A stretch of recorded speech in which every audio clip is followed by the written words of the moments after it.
வணக்கம். வழக்கு நிகழ்ச்சிக்கு உங்களை வரவேற்கிறேன். கடந்த வாரம் நடிகை ராதா தொழிலதிபர் ஃபைசல் மீது போலீஸ்ல பரபரப்பு புகார் கூறியிருந்தாங்க. அவர் தன்னை திருமணம் செய்து கொள்வதாக ஏமாற்றி தன்னுடன் குடும்பம் நடத்தியதாகவும் 6 வருடங்கள் தாலி கட்டாமல் அவருடன் குடும்பம் நடத்தியதாகவும் தன்னிடமிருந்த நகை மற்றும் பணம் 50 லட்சத்தையும் ஏமாற்றி வாங்கிக் கொண்டதாகவும் குற்றம் சாட்டினாங்க. இந்த விவகாரத்துல ஃபைசல் ஜாமீன் மனு தாக்கல் செய்திருக்கிறார். இதனிடையே நடிகை ராதா ஃபைசல் பற்றி திடுக்கிடும் தகவல்களை சொல்லியிருக்காங்க. நடிகை ராதா தொழிலதிபர் ஃபைசல் மீது பண மோசடி, ஆபாச படம் எடுத்து மிரட்டல் என புகார் கொடுத்த பின்பு அடுத்து பல திருப்பங்களை சந்தித்து வருகிறது இந்த விவகாரம்.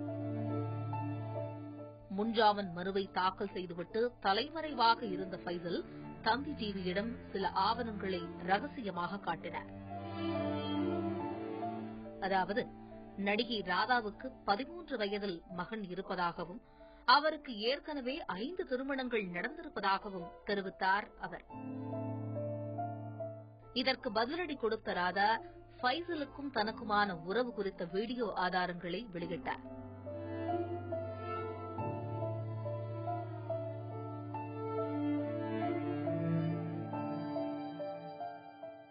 அது மட்டுமின்றி அவர் தன்னிடம் பணம் வாங்கியதற்கான ஆவணங்கள், ரசீதுகள் என பலவற்றை முன்வைத்தார் அவர். இந்த முறை ஃபைசல் என்ன தொழில் செய்கிறார் என்பது பற்றியதாகும். மலேசியால கொடுத்தா கம்மி காசு, தைவான்ல கொடுத்தா ஜப்பான்ல கொடுத்தா அதிகம். இது இவங்க என்ன பண்றாங்கன்னா அதை பவுடர் பண்ணிட்டு மூக்குல வந்து டேப்லெட் கூட இருக்கு, கேப்சூல்ஸ் மாதிரி இருக்கு. இவங்க வந்து ரெடிமேட் எல்லாமே இதுதான் ஹோல்சேல் வியாபாரி ஆச்சு. இது நம்ம ஊர்ல வந்து 25,000 ரூபாய். இதை வாங்கி நம்ம இங்க எடுத்து 3 லட்சம் ரூபாய் விற்கலாம்.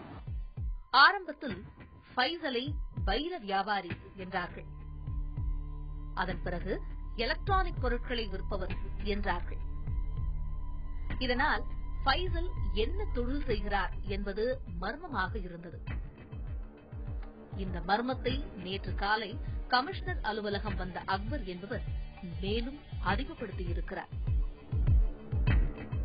அதாவது ஃபைசல் தன்னை போதைப் பொருள் கடத்த பயன்படுத்திக் கொண்டதாக புகார் கூறியிருக்கிறார் அக்பர். வந்து வேலை இல்லாத கொஞ்சம் டல்லா இருந்தது. நான் வந்து மிஷின் எம்ப்ராய்டரி ஒர்க் பண்ணிட்டு இருந்தேன். அதில் ஒரு நாளைக்கு சுமார் 100-150 ரூபாய் எனக்கு சம்பளம். இதுல நான் இதுக்கு முன்ன எவ்வளோ ஏஜென்ட்டுகளை வெளிநாடு, சவுதி, துபாய்க்கு போய் வேலை பண்ணணும்ட்டு எனக்கு ரொம்ப நாள் ஆசை. இருந்தாலும் ஏஜென்டா இருந்தா ஏமாந்தது தான் எனக்கு ரொம்ப நஷ்டம் தான் இருந்தது. தவிர இவன் எனக்கு ஃப்ரீயா அனுப்புறேன்ட்டு நிசாரும் ஃபைசல் வந்து நிசார் மூலியமா வந்து ஃபைசல் தான் வந்து மெயினா எனக்கு சொன்னான். நிசார் வந்து இந்த மாதிரி உன் பாஸ்போர்ட் எல்லாம் ஃபைசல் கேக்குறாரு, எல்லாமே எடுத்துன்னு போய் கொடுங்க, போட்டோ எடுக்கணும், அது எடுக்கணும்னா சரி எல்லாமே எடுத்து கொடுத்தேன். கொடுத்துட்டு எந்த நாட்டுக்கு போய் நான் போகணும்னா அதெல்லாம் இப்ப சொல்ல மாட்டேன், அது அவர் சொல்லுவாரு, அண்ணன் சொன்னாலும் நான் எல்லாமே நான் சொல்றேன் உனக்கு அப்படின்னாரு. நீண்ட நாட்களாக வெளிநாட்டில் வேலை கிடைக்கும் என்ற நம்பிக்கையை தொலைத்திருந்த அக்பருக்கு ஒரு நாள் அந்த கனவு கணிந்தது. ஆனால் அது ஒரு கெட்ட கனவாக மாறியது அக்பருக்கு. திடீர்னு ஒரு நாள் எனக்கு 26ஆம் தேதி நவம்பர் 26ஆம் தேதி 2007 அப்போ எனக்கு டிக்கெட் எல்லாம் பாம்பேக்கு என்னை கூட்டின்னு போனாங்க. கூட்டின்னு போயிட்டு அங்க என்ன இவங்க ரெடி பண்ணி ஒரு பொருள் எனக்கு ஏர்போர்ட் வாட்ஸ்அப் பண்ணி எனக்கு கொடுத்தாங்க. இது என்ன பாயின்னு கேட்டேன். இது வந்து பிளவர் ஸ்டாண்ட்மா, எதுவுமே இல்ல, அங்க ஒரு ஆள் வாங்கிடுவாங்க, அவங்க தெரிஞ்சவங்க தான் இது கொடுக்கணும், அதெல்லாம் ஒண்ணும் இல்ல. இப்போ டைம் ஆச்சு, உனக்கு போட்டிங் ஆச்சு, உடனே நீ கிளம்புன்னு 11 மணிக்கு இருக்கும். 11 மணி 10:30 மணிக்கு அந்த டைம். அது உள்ள நான் போர்டிங் வந்து போட்டு 11:30 மணிக்கு என்னோட பிளைட் தாய் ஏர்லைன்ஸ் போய் நான் தாய்லாந்துல 2வது நாள் நான் போய் இறங்கினேன். 30ஆம் தேதி இறங்கின உடனே இந்த இது வந்து என்னன்னு கேட்டாங்க. செக்கிங் பண்ண சொல்லு, இமிகிரேஷன் எல்லாம் கிளியரன்ஸ் பண்ணி வரும்போது செக்கிங்னு சொன்னாங்க. சரி சார் செக் பண்ணிக்கிங்கன்னு அதுல ஓபன் பண்ண போய் எல்லாமே பார்க்கும்போது துணி கிணி எல்லாம் எடுத்து பார்த்தாங்க. அதுக்கப்புறம் இது என்னன்னாங்க, இது வந்து பிளவர் ஸ்டாண்ட் மேடம் சொன்னேன். அது வந்து என்ன இது பாக்கணும், அப்படி ஓபன் பண்ணுங்கன்னாங்க. சரி நீங்களே ஓபன் பண்ணீங்கன்னா ஓபன் பண்ணி அவங்க வெயிட் பார்த்த உடனே சந்தேகத்துல அதை திருப்பி போட்டு ஓபன் பண்ண உடனே அதுல இருந்து ஒரு ஏதோ வாஷிங் பவுடர் மாதிரி இருந்தது. அது வந்து ட்ரக்ன்ட்டு சொல்லி அதை ஏதோ போய் டெஸ்ட் பண்ணாங்க. டெஸ்ட் பண்ணிட்டு இது வந்து 85% இது வந்து கெட்டாமின் போதைப் பொருள், இது யார் உனக்கு கொடுத்தாங்கன்னாங்க. இந்த மாதிரி ஃபைசலும் நிசாரும் எனக்கு கொடுத்தாங்க. நான் அதை வாங்கிட்டு வந்தேன் மேடம். இது எங்க தரணும்னாங்க. இது யாரு எனக்கு தங்கல, இப்போ வந்து அவங்க சிம் கார்டு கொடுத்துருங்க, அவங்க போன் பண்ணுவாங்க, போன் பண்ணாதான் எனக்கு தெரியும் மேடம் அப்படின்னு. சரி ரைட்டு. அதுக்கப்புறம் என்ன போலீஸ் ஆபீஸ்ல எனக்கு ஒப்படைச்சிட்டாங்க அந்த கவர்மெண்ட். அக்பர் வைத்திருந்த பூச்செண்டில் கேட்டமைன் என்ற போதைப் பொருள் இருந்ததாக கைது செய்யப்பட்டார் அவர். கேட்டமைன் என்பது தடை செய்யப்பட்ட ஒரு போதை வஸ்துவாகும். ஆனால் அதை யாருக்கு கொடுக்க வந்தீர்கள் என நிரூபிக்க முடியவில்லை அக்பரால். எல்லாமே நானே ஒத்துக்கினேன். மேடம் இந்த மாதிரி கொடுத்தாங்க, நான் வாங்கிட்டு வந்தேன். இது யாராண்ட கொடுக்கணும் எனக்கு தெரியாது. ஆனா சிம் கார்டு கொடுத்துருக்காங்க, இதுலதான் போன் வரும். நீங்க போன் வரதுக்கு முன்னே எனக்கு பிடிச்சிட்டாங்க. அவங்க 6 ஹவருக்கு மேல நான் போன் பண்ணலன்னா அவங்க வந்து நினைச்சுப்பாங்க நான் மாட்டிக்கிட்டேன். இந்த போகும்போது இவங்க அந்த போன் தொடர்பு எதுவுமே பண்ணது கிடையாது. இந்த மாதிரி நாங்களுக்கு உள்ள இருக்கும் போதுதான் எல்லாமே நம்மளுக்கு யோசனை வந்து இந்த மாதிரி பண்ணிருக்கிறான்ட்டு. அப்போ ஜட்ஜி என்ன சைனீஸ்ல தான், அப்போ இங்கிலீஷ் அவ்வளவு எனக்கு சுத்தமா தெரியாது. இருந்தாலும் அட்ஜஸ்ட் பண்ணி எவ்வளவு நான் சொல்ல முயற்சி பண்ணேன். அதுக்கப்புறம் டிரான்ஸ்லேட்காரன் ஒரு தமிழ்காரர் வந்து அவர் பேசினாரு. நான் ஒன்னு சொல்ல அவர் ஒன்னு சொல்ல ரொம்ப லாங்குவேஜ் ப்ராப்ளத்தை எனக்கு வந்து 10 வருஷம் தண்டனை எனக்கு கொடுத்தாங்க. அப்பாவியான தன்னை போதைப் பொருள் கடத்த வைத்ததன் மூலம் சர்வதேச வலையில் சிக்க வைத்து விட்டதாக ஃபைசல் மீது குற்றம் சாட்டுகிறார் அக்பர். கிட்டத்தட்ட என் செல்லுல வந்து நான் தைவான் நாட்டில் சிறையில் இருக்கும்போது எனக்கு முன்னே ஒருத்தர் வந்திருந்தார், சபாஸ்டின் அவர் பேர். அதுக்கு பின்னால வந்து நான் வந்தேன். வரும்போது ஒரே ரூம்ல இருக்கும்போது எனக்கு சொன்னாரு இவன் தான் எனக்கு அமிச்சான் பாய் அப்படின்னு. அப்ப இவன் தான் இந்த ஃபைசல் தான் எல்லாமே உங்களுக்கு எனக்கும் அந்த மாதிரி தான் பண்ணிருப்பான். அவனும் இன்னொருத்தர் கூட அதுக்கு பின்னால வந்தவங்க எல்லாமே வந்து ரூம்ல அங்க இருந்து நம்ம இந்த டிடென்ஷன் சென்டர்ல இருந்து வேற டிடென்ஷன் சென்டருக்கு மாட்டினாங்க, ஹைகோர்ட் டிடென்ஷன் சென்டருக்கு. ஹைகோர்ட்ல இருக்கும்போது அங்க இருந்து சில பேர் வந்தாங்க. வந்த போது கூட சொன்னாங்க எல்லாம் உனக்கு யார் அமிச்சா, இந்த மாதிரி ஃபைசல் நிசார்பா அப்படின்னா. எங்களுக்கும் அவங்க தான் அமிச்சுக்கிறாங்க. இப்ப என்ன பண்ணாங்கன்னா எல்லாமே தண்டனை வந்து ரொம்ப கஷ்டப்பட்டு அனுபவிச்சுட்டு வந்துட்டோம். வந்துட்டு இப்போ எதுக்கு நம்மளுக்கு அது பிரச்சனை இல்ல, இப்ப ஜெயிலு கோர்ட்டு இங்க இருந்து போயிட்டு இருக்கணும், தேவையில்ல அப்படியே விட்டுலான் இருந்தோம். அதுக்கப்புறம் ஜமாத்ல வந்து நான் கம்ப்ளைண்ட் பண்ணேன். இந்த ராதா என்ற பொண்ணு திருப்பி அவன் ஃப்ராட் வேலை பண்ணிருக்கான். அவன் வந்து தொழிலதிபர் கிடையாது சார், அவன் வந்து ட்ரக் கடத்தல்ல பண்ற பயங்கரமான இந்தியாவோட அவன். தன்னை போல் பல இளைஞர்கள் ஃபைசலால் பாதிக்கப்பட்டுள்ளதாகவும் கூறுகிறார் அக்பர். நான் வந்து எனக்கு கொடுத்த அமிச்ச வேலை தான் நான் பண்ணேன், நான் போய் மாட்டிக்கிட்டேன். இதுக்கு பின்னால எந்தெந்த நாட்டுக்கு அவன் கடத்தி இருக்கிறான், எந்தெந்த நாட்டுல இப்போ மலேசியா எம்பசில நீங்க போய் அந்த லிஸ்ட் கேளுங்க, அவங்க நிச்சயமா கொடுப்பாங்க. இதுக்கு முன்ன எத்தனை பேர் போதை மருந்து கடத்தி எத்தனை பேர் மாட்டிருக்காங்க, அதெல்லாம் ரிலீஸ் பண்ணுங்க. அவங்க ஃபேமிலியை நினைச்சு பாருங்க முதல்ல. ஃபைசலை கைது செய்ய வேண்டும் என்கிறார்கள் அக்பரும் அவருடன் வந்தவர்கள். சில பேரோட ஒரு நல்ல வாழ்றதுக்காக சுகபகத்துக்காக இளைஞர்களை அநியாயம் பண்ற காரணத்துக்காக தான் நாங்க வந்து சென்னை மாநகர ஆணையர் கம்ப்ளைண்ட் இருக்கோம். அந்த கும்பலை கைது செய்யணும். அந்த கும்பலை கைது செய்து எந்தெந்த சிறையில இப்ப எனக்கு தெரிஞ்ச வரைக்கும் மலேசியா, சிங்கப்பூர், தாய்லாந்து இந்த மாதிரி நாட்டுல சிறையில இருக்கலாம் நம்ம இளைஞர்கள் நிறைய பேர் இருக்காங்க. அவங்க எல்லாம் இந்தியாவுக்கு வர வைக்கணும். அந்த மாதிரி சொல்றாங்க, அவங்கள பத்தி இப்படி சொல்றாங்களே, இது உண்மையான்னு கேட்டப்போ யார் உனக்கு சொன்னா அப்படிலாம், நீ சொன்னவனை வந்து கூப்பிட்டு வா, என் முன்னாடி வந்து நிப்பாட்டு, நான் கேக்குறேன் அவனை, நான் யாருன்றது வந்து நீ வந்து நெட்ல போட்டு பாரு, என் நம்பர் போட்டு பாரு நெட்ல, அப்ப என்னோட பிசினஸ் என்னன்றது உனக்கு தெரிய வரும் அப்படின்னு போட்டப்போ ட்ரேடிங் அப்படின்ட்டு வந்துச்சு. ஆனா அவரை அது ஒரு கேப்ஷனா வச்சுட்டுதான் அவர் வாழ்க்கையில ஓட்டிட்டு இருக்காரான்னு தெரியாது. அதே நேரம் தன்னை போதைப் பொருள் வியாபாரி என்று சொல்வதை மறுக்கிறார் ஃபைசல். தனது தொழில்கள் அனைத்தும் சட்டத்திற்கு உட்பட்டு நடைபெறுவதாக சொல்கிறார். இப்ப நான் அவங்களும் சொல்லலாம், அவங்க பெரிய ஸ்மோக்லிங் சொல்லலாம், குற்றச்சாட்டு சொல்லுவாங்க, அடுக்கடுக்க ஒண்ணு சொல்லலாம். நான் வியாபாரி வந்து பிசினஸ் மேன் தான், ட்ரேடிங் பண்ணிட்டு தான் இருக்கேன், எல்லா பிசினஸ் பண்ணிட்டு வயரம் பண்ணிட்டு இருக்கேன், லீகலா என்னென்ன பண்ணணும் ட்ரேடிங் சர்டிபிகேட் எல்லாமே நான் பண்ணிட்டு தான் இருக்கேன். இதற்கிடையே நடிகை ராதா ஃபைசலிடம் இருந்து தனது பணத்தை மீட்டுத் தர வேண்டும் என்ற கோரிக்கையில் உறுதியாக இருக்கிறார்.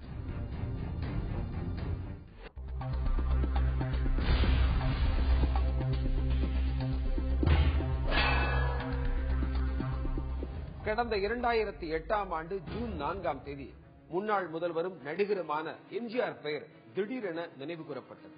அதுக்கு காரணம் அன்றைய தினம் நடு ரோட்ல நடந்த ஒரு கொலை சம்பவம். 2008 ஜூன் 4ஆம் தேதி கோட்டூர்புரம் சாலை பரபரத்து கிடந்தது. காரணம் எம்ஜிஆரின் உறவினரான விஜயன் வெட்டி வீழ்த்தப்பட்ட செய்தி. கோட்டூர்புரம் பாலம் அருகே அந்த கொடூர தாக்குதலை அரங்கேற்றி இருந்தது அந்த கும்பல்.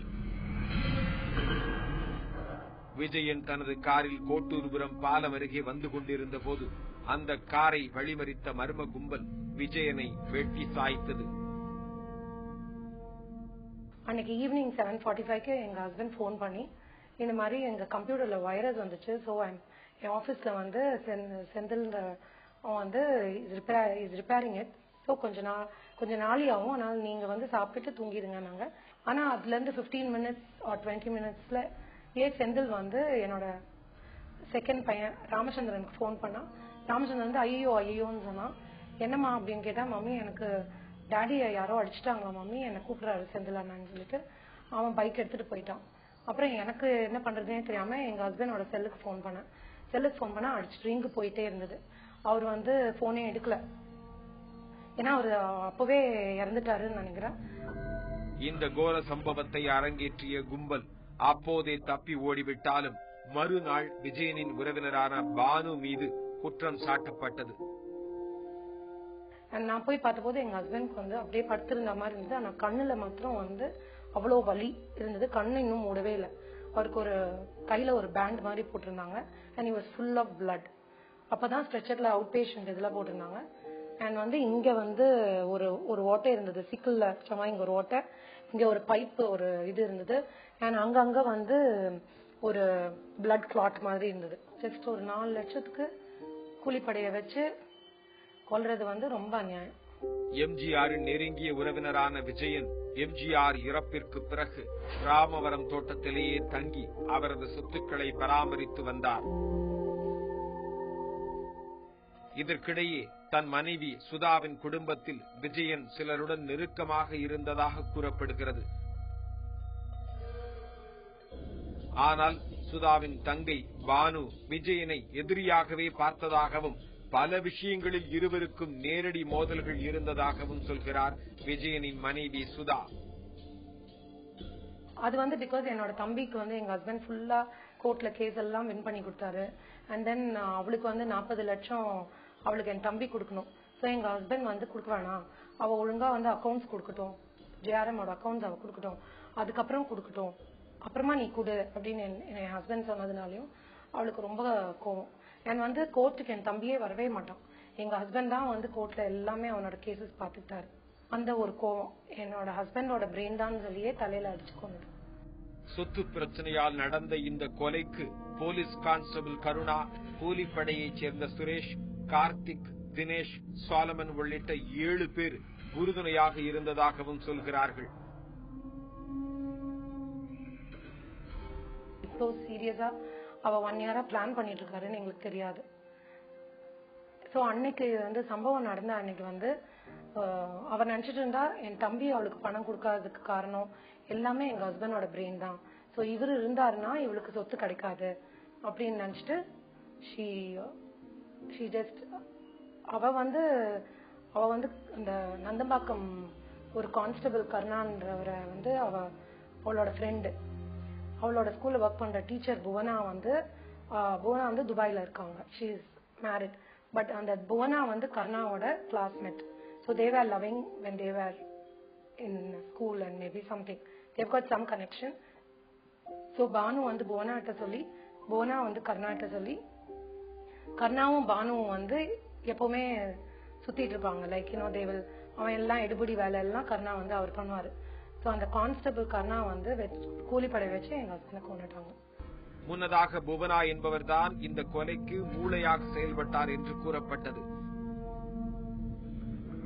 இந்த கொலை சம்பவத்தில் தொடர்புடையதாக கூறப்பட்ட புவனா கொலை குற்றச்சாட்டுக்கு பயந்து அபுதாபியில் சிறிது காலம் தலைமறைவாக இருந்தார்.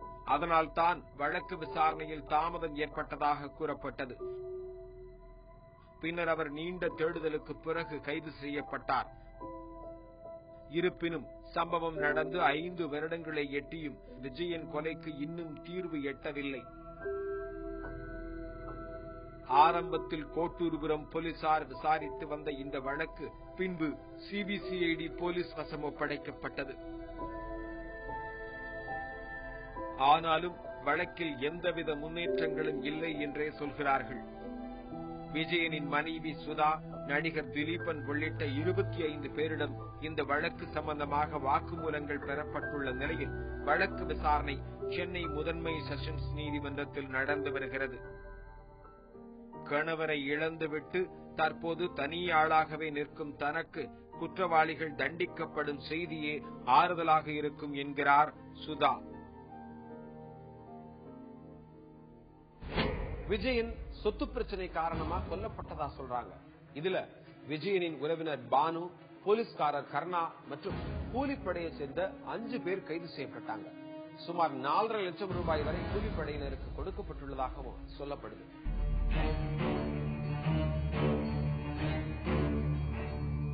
கடந்த வாரம் தமிழகத்துல பரபரப்பா பேசப்பட்ட வழக்குகள்ல ஒன்னான சங்கரராமன் கொலை வழக்குல தீர்ப்பு வழங்கப்பட்டது.